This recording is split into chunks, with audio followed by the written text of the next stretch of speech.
Michael Gilhen, who's the Radiation Safety Officer for PSMA.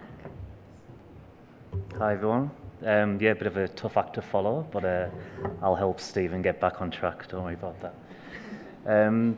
My topic today is talking about novel radionuclides and how we bring them into service.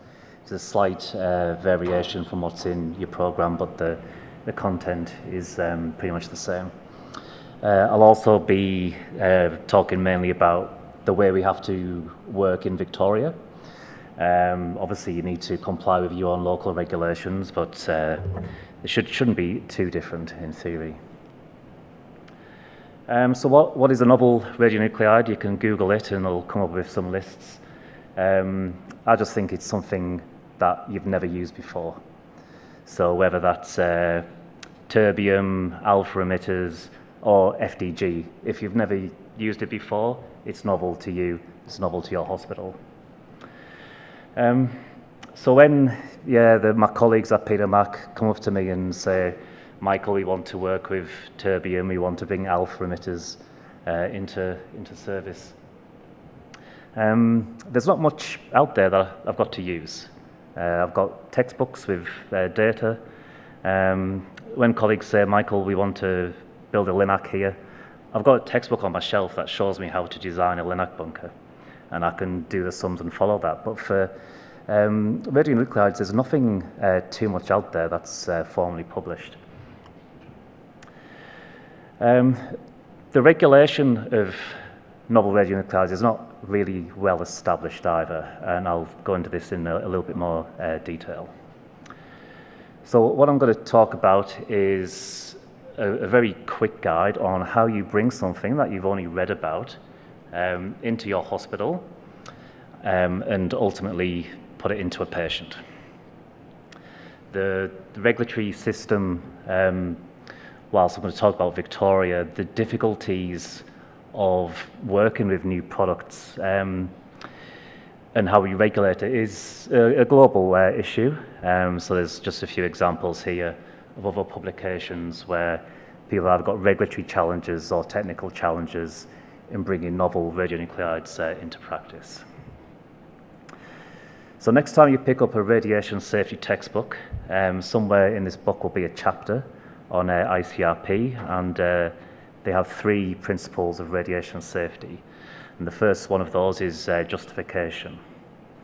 The textbook answer to this is that whatever industry you're in, whether you're X-raying tins of beans or doing radionuclide therapy, that the benefit has to outweigh the risk. And in medicine, we're exposing patients, so the benefit to that patient, that individual person, has to outweigh the risk as far as we can predict. And with novel radionuclides, we use them mainly in clinical trials. So in this respect, the benefit might not actually be to that individual person. The benefit is actually to society and to future patients who may benefit from the results of that trial. So we need a fairly strict framework of using radionuclides where they're not backed up by decades of clinical use.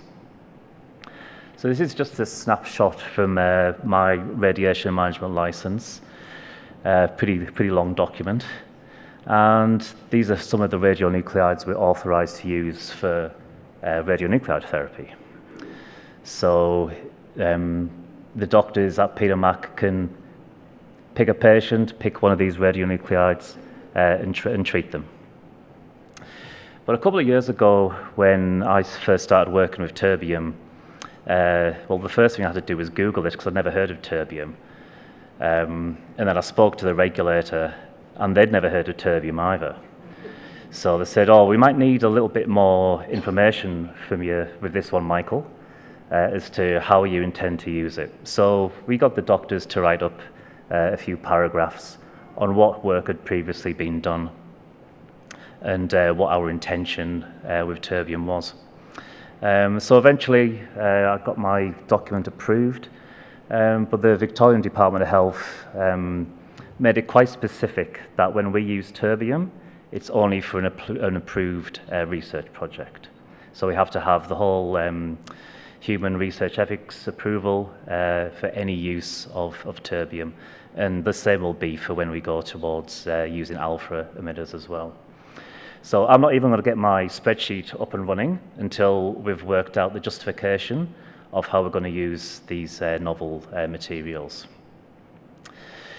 I can see the clock ticking away. I didn't think I'd get this far, actually. So first we need to do is, once we've got our justification established, now I'll get my spreadsheet up and running, and I'll work out how we're going to use this material safely in our premises.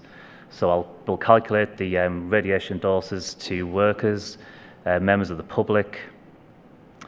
What I think is really important is we need to work out how we're going to measure the radioactivity, and I put end to end.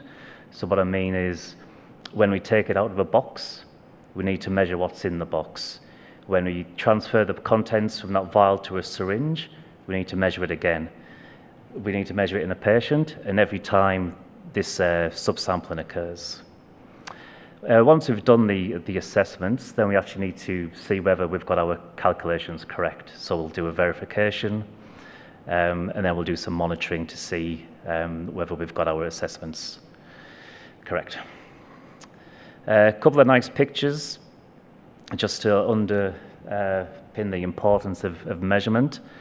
A lot of instruments that you'll find in a hospital radio pharmacy. You'll have a dose calibrator. It's used several times a day for measuring radioactivity in technetium F18. And then you put something new in it and you get a number. And is that number correct? Ours weren't correct when we first started using terbium. We knew something wasn't right. So don't be afraid to reach out. We're fortunate we've got links with our Panzer here in Melbourne, and our Panzer are able to come down and help us confirm our terbium measurements. So do some work and make sure that you're able to measure your product all the way through the end-to-end. Then you also need to calculate what radiation doses could be to your staff and what shielding you might need. It's often quite straightforward with things like technetium that have one significant gamma energy, but lead-212 gives you a whole cascade of X-rays and gamma rays of energies ranging anything from 75 to 2.6 MeV. So how on earth are we going to shield all of this? We can't just take lead-212, do our calculations of that. We have to consider the entire decay chain that's underneath. We did some, me and a colleague, we did some number crunching, mainly Lachlan. Worked out, what's going to happen with an elution of lead-212 during the day when the decay products start to ingrow. Well, the radiation dose rate actually increases as time goes on, which sounds a bit not scientific. And then gradually reach a peak after a couple of hours, then start to decay. And the dose rate is dominated by thallium-208 rather than the actual lead. And the thallium's got a very, very high energy. So how on earth are we going to shield this? We need to work that out. So once you've done all your number crunching, for me, the more interesting work now occurs. You're able to get hold of your material after a long time of just talking about it. I like to do, when we get a new X-ray machine, we commission that machine. So we'll put it through some various tests. We'll do the same with a radionuclide, just taking some dose rate measurements at set distances and with some lead sheets. And when you look at the numbers there, you think, what on earth's going on here? His messages sums up, or the survey meter doesn't work. So you need to work out, well, what's going on here? Well, the calculated values are based off a point source, a narrow beam. The measurements that you can do in a laboratory include the fact that the material is in a vial, so you've got a different geometry there. The lead sheets we use are from the back of my cupboard, and I've got a survey meter that's calibrated against cesium, and it's probably missing half of the terbium anyway. So you've got to believe your measurements, because this instrument is what you're going to use on a day-to-day basis. So get a good understanding of what radiation dose rate you're going to measure from that material. And then once you've done all that and you finally get the day that it goes into a patient, it's a very exciting day. And despite all the things that have to be done, I try and get, can we get some dose rate measurement as well? So I asked very nicely, but my colleagues helped me out, and we get some measurements of dose rates from the patient, contact behind shielding, and then a couple of hours after treatment, so we can work out, are these patients going to be required to be in the hospital all day, or are they going to be like any other lutetium patient, and they can be heading home after a couple of hours. We also want to make sure that we've introduced a new radionuclide into practice, so we're actually increasing the radiological burden in theory to the department and increasing the radiation risk profile. Is that a problem in reality? I like to stick TLDs on the wall in our department, leave them there for a couple of months. That just smooths out all the uncertainties of taking a measurement at a certain point in time. Fortunately, our facility is very well shielded, so even though we've introduced terbium into the clinic, the radiation doses haven't increased at all. Our staff radiation doses haven't increased either, and we'll do further monitoring when we get round to using the alpha emitters. So just a little checklist that I wrote just for the purpose of this presentation. Most important thing is to establish your clinical governance for the use of that radionuclide. No point getting your teeth into anything until you've worked out who's going to justify the use of that.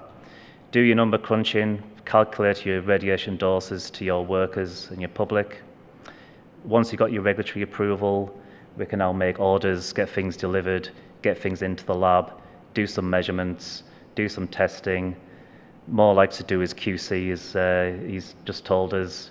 You might need some instruments that you don't already have, so go to the boss and say, now we need this or we can't do any work. Monitor the new environment, and on you go. Good luck treating your patients.